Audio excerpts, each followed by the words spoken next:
ان کا نام سلفی رہنا یہ بھی بدعت میں سے ہے، اور اہل الحدیث بھی بدعت میں سے ہے۔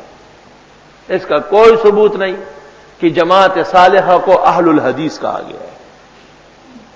اور اہل الحدیث سلف میں بمعنی ائمۃ الحدیث کے ہیں۔ تدریب جلد ثانی میں ہے اہل الحدیث کا یحییٰ ابن سعید القطان و یحییٰ ابن معین و احمد ابن حنبل، تو یہ ائمہ نہیں ہے حدیث کے جرح و تعدیل کے، اہل بمعنی ائمہ کے ہیں، وہ سر آنکھوں پر۔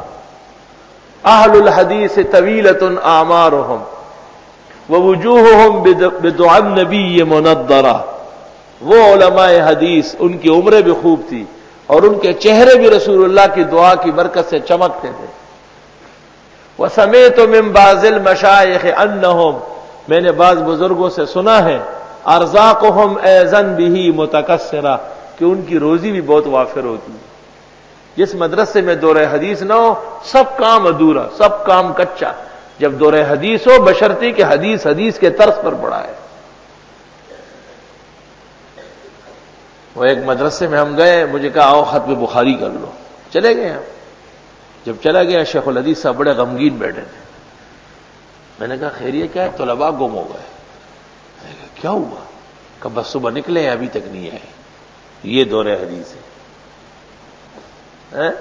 اس دکانداری کی کیا ضرورت ہے؟ خامسہ تک پڑھاؤ لیکن شان سے پڑھاؤ۔ اللہ یہ نہیں پوچھے کہ تم نے بہتوں کو پڑھایا، اللہ پوچھے گا کیسے پڑھایا، اخلاص اور پختگی کتنی تھی۔ اور اپنے بزرگوں کے طرز پر رہو، دیکھو جمع غفیر لگتا ہے یا نہیں۔ ہم جیسے کمزور، گناہگار، مسکین، کچھ نہ جاننے والے، ان کے ہاں رش دیکھو۔ ہم داخلہ بند کرنا چاہتے ہیں، بند ہو نہیں سکتا ہے۔ فضلاء آ رہے ہیں، علماء آ رہے ہیں، ان کی خدمت ضروری ہے۔ تعطیلات ان کو جگہ بھی دینا احسان ہے، اور اس بہانے کچھ سن بھی لیتے ہیں الحمدللہ۔ اور یہ امید ہوتی ہے کہ شاید اللہ ان سے مستقبل کا کام لے، اور اس میں ہم گناہگاروں کا بھی تھوڑا سا حصہ ہو۔